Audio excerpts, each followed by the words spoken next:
ये बोलते हैं टोटे टोटे गैंग है, ये बीजेपी टोटे टोटे गैंग है, आरएसएस टोटे टोटे गैंग है जो देश को बांटना चाहती है। लेकिन हम नहीं बांटेंगे। हम मानवता का, इंसानियत का संदेश जो है पूरे विश्व को दे रहे हैं और विश्व सारा हमारे साथ खड़ा है।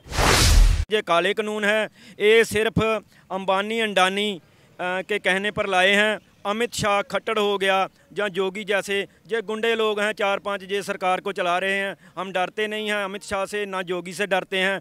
हम शहीद भगत सिंह, राजगुरु सुखदेव, उधम सिंह, करतार सिंह सराबे के वारिस हैं। तो हम पूछते हैं मोदी से कि जो पहले आपने कानून बनाया उसमें से क्या क्या किया? काला धन वापस आ गया, ठीक है। जीएसटी से हमको क्या फ़ायदा हुआ? नोटबंदी से हमको क्या फ़ायदा हुआ? जितने भी आपने कानून बनाए हैं हमको क्या फ़ायदा हुआ? हम सिखों को, पंजाब वालों को पीछे हटने के लिए बोल रहे हैं। हम तो पीछे, हमारा इतिहास पीछे दिख लीजिए, हम तो पीछे हटेंगे नहीं, ना ही हटे हैं और ना ही हटेंगे। ईवीएम के जरिए तो वो जीत रहा है। अभी भी वो इसलिए बैठा हो चुप कि मैं हो सकता है 2024 में ईवीएम से जीतूं। अभी हमारा ये मसला ख़त्म हो जाएगा ना, हम ईवीएम का, जैसे इसका गला दबा रहे हैं ना, हम ईवीएम का भी गला दबाएंगे। महापुरुषों का, संतों का डेरा है, वो पूरे इलाके में उनकी मानता है। वहाँ लोग सेवा दे देते हैं।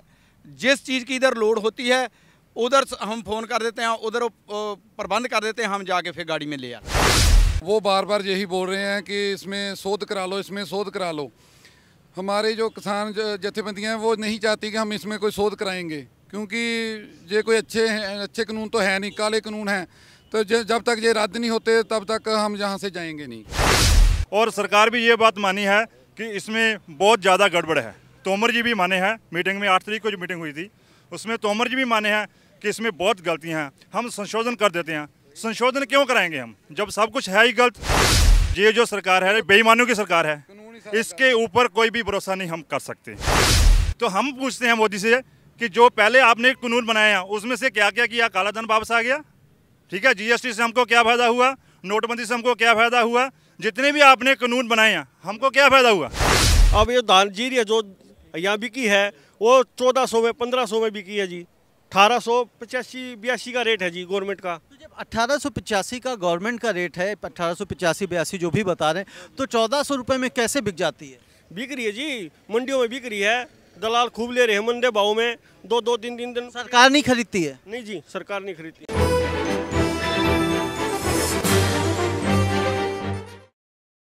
नमस्ते, मैं हूं रविंद्र गौतम और आप देख रहे हैं ब्लंटली स्पीकिंग।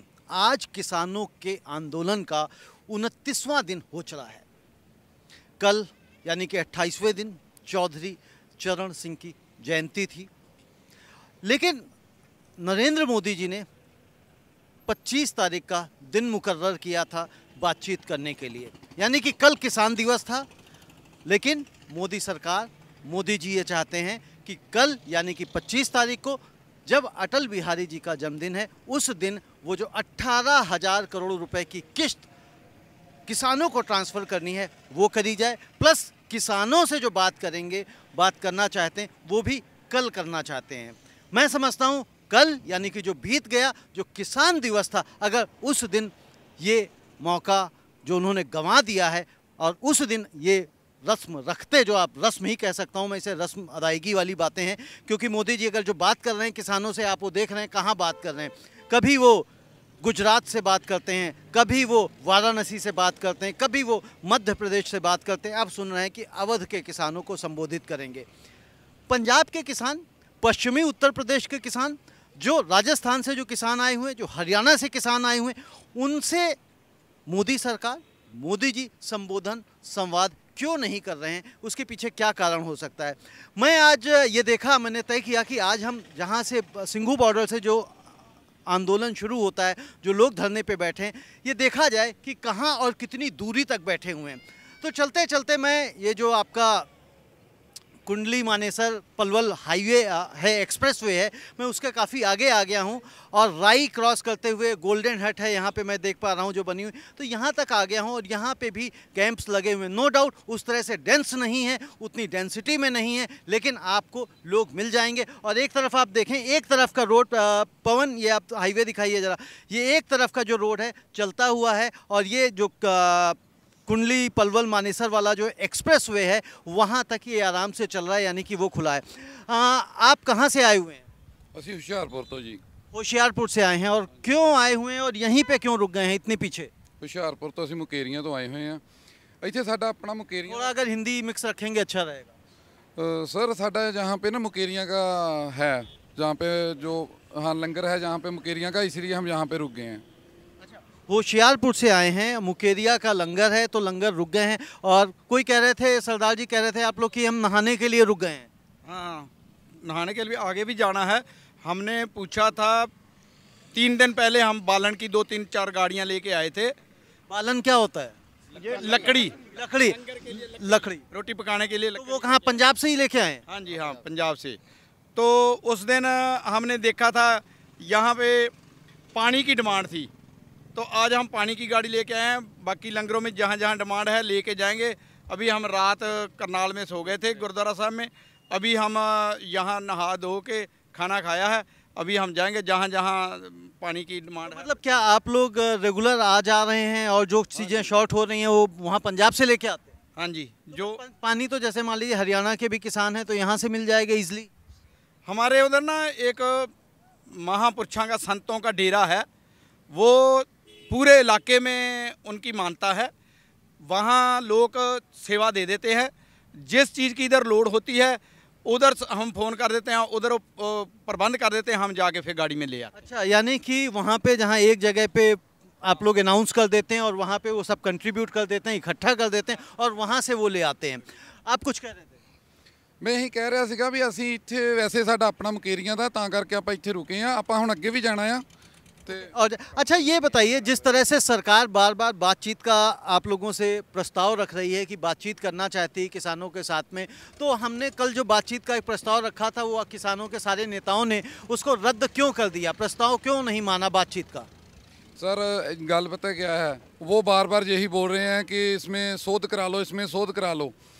हमारे जो किसान जथेबंदियाँ हैं वो नहीं चाहती कि हम इसमें कोई शोध कराएंगे, क्योंकि ये कोई अच्छे कानून तो है नहीं, काले कानून हैं। तो जब तक ये रद्द नहीं होते तब तक हम यहाँ से जाएंगे नहीं। जब तक रद्द नहीं होते तब तक नहीं जाएंगे। आप आगे आइएगा सरदार जी। ये एक तो जैसे हम काले कानून सुन रहे हैं काफ़ी दिनों से, ये काले कानून क्यों कह रहे हैं? ये काले कानून हम इसलिए कह रहे हैं कि इसमें जो मज़दूर है और जो किसान है उनके लिए कोई भी अच्छी इसमें कानून नहीं है। उनको मारने के लिए, उनके गला दबाने के लिए ये सभी कानून बनाए हुए हैं। और इसीलिए ही जो ज़िम्मेदार हैं, अभी ज़िम्मेदार ये तो नहीं है कि कोई अनपढ़ हैं, सभी पढ़े लिखे हैं। जो उधर जितने भी हमारी जथेबंदी के किसान बैठे हुए हैं सभी समझदार और बहुत ही सुलझे हुए ज़िम्मेदार बैठे हुए हैं, उनको सब मालूम है। और सरकार भी ये बात मानी है कि इसमें बहुत ज़्यादा गड़बड़ है। तोमर जी भी माने हैं, मीटिंग में 8 तारीख को जो मीटिंग हुई थी उसमें तोमर जी भी माने हैं कि इसमें बहुत गलतियाँ हैं, हम संशोधन कर देते हैं। संशोधन क्यों कराएंगे हम जब सब कुछ है ही गलत? नहीं, जब गलतियां हैं, जो गलतियां वो मान रहे हैं, वो गलतियां अगर ठीक कर दें तो फिर दिक्कत कहाँ है? देखिए जी, ये जो सरकार है बेईमानों की सरकार है, इसके ऊपर कोई भी भरोसा नहीं हम कर सकते, ठीक है कि नहीं? ये बोलते हैं क्यों कराएं संशोधन? सरकार तो भी ये लंबी चलेगी ना, अभी 4 साल और चलना है सरकार ने। देखिए जी, मेरी बात सुनिए। हमको जब मैं भूखा ही नहीं हूँ, मेरा पेट भरा हुआ है, आप मेरे को बोलना ये चीज़ खा लो, ये चीज़ खा लो, मेरे को जब ज़रूरत ही नहीं है तो मैं क्यों खाऊंगा? जब हमको ये कानूनों की ज़रूरत ही नहीं है, मांगे नहीं, हमारी डिमांड ही नहीं, आप हमारे ऊपर क्यों थोप रहे हैं कि ये कानून ले लो? लेकिन मोदी जी ये भी तो कह रहे हैं भाई किसानों की आय दोगुनी करनी है, तो दोगुनी फिर कैसे होगी? नहीं, किसानों की आमदन दुगनी करनी है। जो पहले आप जी मोदी से ये प्रश्न पूछिए कि जो पहले आपने वादे किए हैं, इससे पहले जो आपने वादे किए हैं। मोदी जी प्रश्नों का जवाब के लिए प्रेस कॉन्फ्रेंस नहीं करते हैं ना, तो हम पूछते हैं मोदी से कि जो पहले आपने कानून बनाया उसमें से क्या क्या किया? काला धन वापस आ गया, ठीक है? जीएसटी से हमको क्या फ़ायदा हुआ? नोटबंदी से हमको क्या फ़ायदा हुआ? जितने भी आपने कानून बनाए हैं हमको क्या फ़ायदा हुआ, ठीक है कि नहीं? अब ये आपने कानून बना दिए हैं, जब पिछले कानूनों में हमको कुछ फ़ायदा नहीं हुआ तो इसमें से हमको क्या फ़ायदा हो जाएगा? जरूरी नहीं है कि भाई पिछले वाले से नहीं हुआ, इसीलिए तो चाह रहे हैं कि नए कानून बनाए जाएं ताकि रिफॉर्म हो। कहते हैं भाई एग्रीकल्चर जो इंडस्ट्री है वो रिफॉर्म होगी और उससे जो है ना किसानों को फ़ायदा होगा। प्राइवेट प्लेयर्स आएंगे, मोटे मोटे पैसे लगाएंगे, इन्वेस्ट करेंगे, कॉन्ट्रैक्ट करेंगे, आप लोगों के साथ ज़्यादा रकम देंगे। देखिए सर, ये बात जो है, जो कानून ये बनाए हैं ना, इनकी पहले से 3 साल से पहले से सब कुछ प्लानिंग चल रही है। गोडाउन पहले बन गए हैं, सबसे अंबानी अडानी के गोडाउन बन गए हैं। नोटबंदी के दौरान इन्होंने ये क्या देखा है कि कौन सा ये ऐसा बिजनेस है जो फायदे में जा रहा है? सब कुछ बंद है, रेलवे बंद है, सब कुछ सुपर माल बंद है। नोटबंदी नहीं, लॉकडाउन, ये कोरोना लॉकडाउन। लॉकडाउन में, सॉरी लॉकडाउन में उसमें देखा कि कौन सी काम है जो अच्छी तरह से चल रहा है। वो क्या था, जिम्मेदार, एक जिम्मेदार था जो खेत में जा रहा है, खेत में काम कर रहा है, आ जा रहा है और वो काम भी कर रहा है और प्रॉफिट भी ले रहा है। इन्होंने कहा कि ये लॉकडाउन चल रहा है, इसमें ऐसा कानून बना दो कि किसी को कुछ पता भी ना चले और ये सभी दब जाएं। इसलिए इन्होंने उसके दौरान ही ये कानून बना दिए और पास भी करवा लिए। आंदोलन कितना लंबा चलेगा, क्योंकि अभी जिस तरह से आप लोगों में एक तरह से ब्लॉकेज आ गई है कि आप भी पीछे हटने को तैयार नहीं है, सरकार भी पीछे हटने को तैयार नहीं है, तो ऐसी स्थिति में समझौता कैसे होगा? देखिए जी, मैं तो आपको सीधी बात बोलता हूँ, हम सिखों को, पंजाब वालों को पीछे हटने के लिए बोल रहे हैं। हम तो पीछे, हमारा इतिहास पीछे दिख लीजिए, हम तो पीछे हटेंगे नहीं, ना ही हटे हैं और ना ही हटेंगे। ठीक है। दूसरी बात, मैं तो एक बात सोचता हूँ कि मोदी को ये बात समझ नहीं आती कि मैं लोगों की बातों में खुद ले रहा हूँ और मैं अपनी माँ के लिए भी बददुआ ले रहा हूँ। जब कोई अच्छा बच्चा जन्म लेता है ना, अच्छा बच्चा जन्म लेता है तो माँ को भी दुआ मिलती है। जब कोई बुरा भी लेता है ना जन्म, तो फिर भी माँ बाप को ही बददुआ मिलती है। उसको ये नहीं मालूम कि मेरी माँ को कितना बददुआ दोगे, कैसा इंसान पैदा किया, कैसा इंसान पैदा किया है जो पूरे हिंदुस्तान के जिम्मेदारों का गला घोट के उनको मारना चाहता है। उसका दिमाग नहीं है, उसको नहीं समझ कि मैं क्या कर रहा हूँ। आपका नाम क्या है? मेरा नाम अवतार सिंह है। अवतार सिंह। हाँ जी। अवतार जी, जिस तरह से कह रहे हैं कि भाई ये बुरा आदमी है या लोगों को, इसकी माँ को भी बददुआएं मिल रही, लेकिन जब इतनी सारी जनता इनको वोट देती है, इतनी सारी जनता इनको चुनती है, तो इसको किस तरह दिया वोट किसने दिया? किसने दिया वोट? ईवीएम का आपने घोटाला देखा?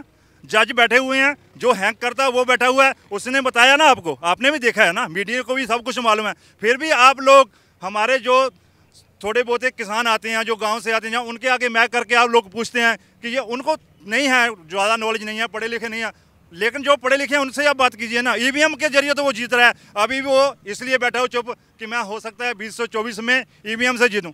अभी हमारा जो मसला ख़त्म हो जाएगा ना, हम ईवीएम का, जैसे इसका गला दबा रहे हैं ना, हम ईवीएम का भी गला दबाएंगे।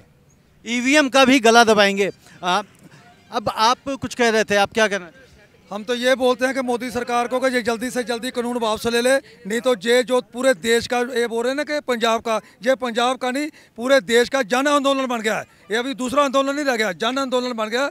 और पूरे देश से जो बीजेपी गवर्नमेंट है, इसका अभी तख्ता पलटी होने जा रहा है।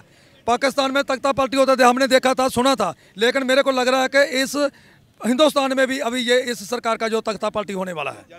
कैसे होगा तख्ता पलटी? तख्ता पलटी ऐसे होगा कि जैसे सभी पूरे देश की जनता जो रोड पर आ गई है, तो ये तख्ता पलटी की निशानियां हैं। और जी, क्योंकि महाराष्ट्र से भी किसान चल चुका है, महाराष्ट्र में भी आंदोलन एक तरह से शुरू हो गया है, क्योंकि बात ही बार बार कही जा रही है कि सिर्फ कुछ लोग हैं, चंद लोग बैठे हुए, लेकिन जब यहाँ पे आप आएँ और देखें तो पता लगता है कि चंद लोग कितने हैं। कल रमेश बिधूड़ी ने परसों कहा अपने बयान में, आप लोगों ने सुना होगा, एक तरफ सरकार बातचीत का प्रस्ताव देती है, दूसरी तरफ सरकार इस तरह से भड़काने वाले बयान देती है कि भाई किसानों के आंदोलन को आंदोलन नहीं मान रही, किसानों को किसान मानने से मना कर देती, कह देती जी खाली लोग हैं, ठाली लोग हैं, इस तरह से लोग आ गए हैं। सर, ये जो जन आंदोलन है, ये आज़ादी के बाद 73 साल के बाद, ये जो काले अंग्रेज हैं, इनकी ग़ुलामी के बाद पहला ऐसा आंदोलन है जो देश में ही नहीं पूरे विश्व भर में फैल चुका है और अपने हक की लड़ाई है। देखो, जो सड़क पे दिहाड़ी लगाता है 220 रुपये में नरेगा की, और एक दिहाड़ीदार है जो इमारतें खड़ी करता है, अन्नदाता देश के अनाज भंडार भरता है, पूरे विश्व के अन्न भंडार भरता है, उनका ये आंदोलन है। ये अंबानी अंडानी के चौकीदार का आंदोलन नहीं है। वो बोलता है कि ये बिल हैं जो ये लोगों के हक में हैं।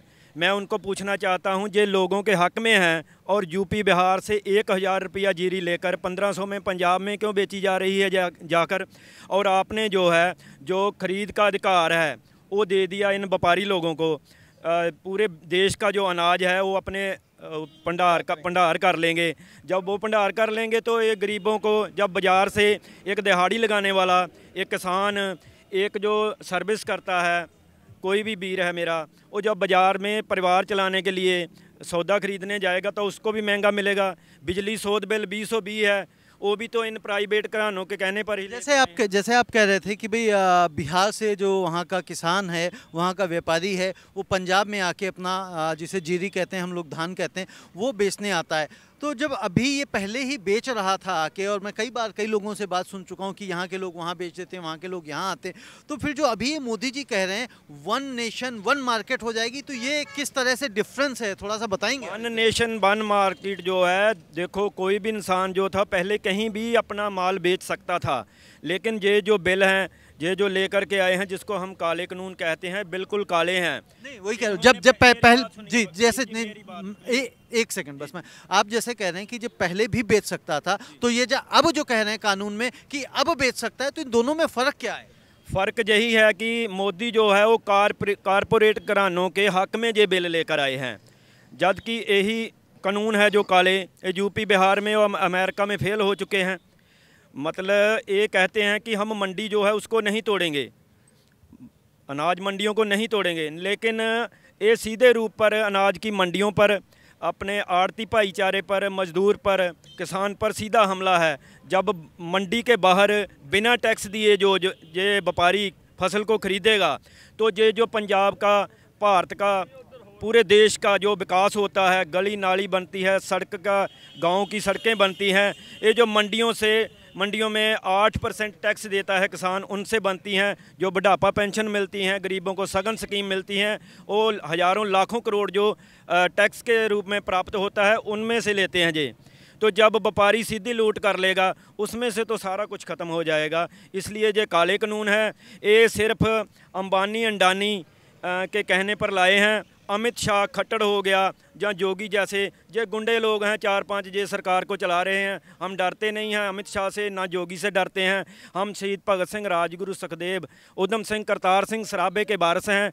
हम साहब श्री गुरु गोबिंद सिंह, गुरु नानक पातशाह के वारिस हैं। ये सभी उनके वारिस हैं और इनके हकों के लिए उन्होंने कुर्बानी दी, फांसी के रस्से हाथ करके चुमे थे। हम भी उसी तरह सारे भाईचारे, पंजाब हो, हरियाणा हो, यूपी हो, बिहार हो, राजस्थान, महाराष्ट्र हो, सारे एक मंच पे होकर लड़ रहे हैं। ये बोलते हैं टोटे टोटे गैंग है, ये बीजेपी टोटे टोटे गैंग है, आरएसएस टोटे टोटे गैंग है जो देश को बांटना चाहती है, लेकिन हम नहीं बांटेंगे। हम मानवता का, इंसानियत का संदेश जो है पूरे विश्व को दे रहे हैं और विश्व सारा हमारे साथ खड़ा है। विदेशों में जो लोग रह रहे हैं, हमारा भाईचारा है, विदेशी लोग भी हैं, उधर की सरकारें हैं, हमारे इस जन आंदोलन में हमारे साथ खड़े हैं। हाँ, मैं ओंकार सिंह, पुराना पंगाला, जिला हुशियारपुर, तहसील मुकेरियां से, पंजाब से जी। क्या नाम बताया आपने? ओंकार सिंह। ओंकार सिंह जी, देखिए ओंकार सिंह जी बड़ी एक महत्वपूर्ण संदेश भी दे रहे हैं इस कार्यक्रम के माध्यम से कि सरकार जो है लोगों को आपस में लड़ाने का प्रयास कर रही है, तोड़ने का प्रयास कर रही है,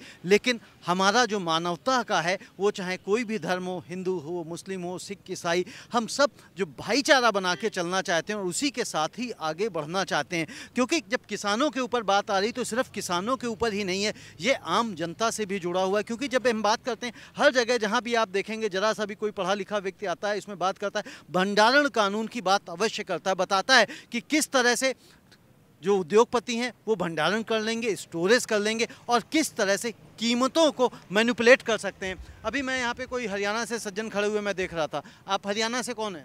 आइए साहब, आगे आइए जी। क्या नाम है आपका? ईश्वर सिंह। ईश्वर जी, आप भी यहाँ पे आए हुए हैं और यहाँ पे मैं एक चीज़ और पूछ रहा था, इतनी दूर वहाँ से 10 किलोमीटर दूर क्यों रुके हुए हैं? जी, जो रास्ता जाने नहीं देती गवर्नमेंट जी, इसलिए रुके हुए हैं यहाँ पर। बट अभी जैसे 3-4 किलोमीटर आगे तक जा सकते हैं। ट्रैक्टर है जो हमारे हैं, बाइक, ये सरदार जी आए हुए हैं। अब जहाँ रास्ता दिखता है वहीं रुक जाते हैं, जहाँ रास्ता दिखता है वहीं रुक जाते। आपका जैसे मान लीजिए खट्टर साहब कह रहे हैं कि भाई हम एमएसपी दे रहे हैं वहाँ पे, और हमारे यहाँ के जो हरियाणा के किसान हैं उनको सबसे ज़्यादा पैसे दिए जाते हैं, तो फिर उसके बाद हरियाणा के किसानों को आने की क्या आवश्यकता? नहीं जी, अब ये धान जीरी है जो यहाँ बिकी है वो 1400 में, 1500 में बिकी है जी। 1885-82 का रेट है जी गवर्नमेंट का। तो जब 1885 का गवर्नमेंट का रेट है, 1885-82 जो भी बता रहे हैं, तो 1400 रुपये में कैसे बिक जाती है? बिक रही है जी, मंडियों में बिक रही है, दलाल खूब ले रहे हैं मंडे भाव में। 2-3 दिन सरकार नहीं खरीदती है? नहीं जी, सरकार नहीं खरीदती। क्या कहती है सरकार?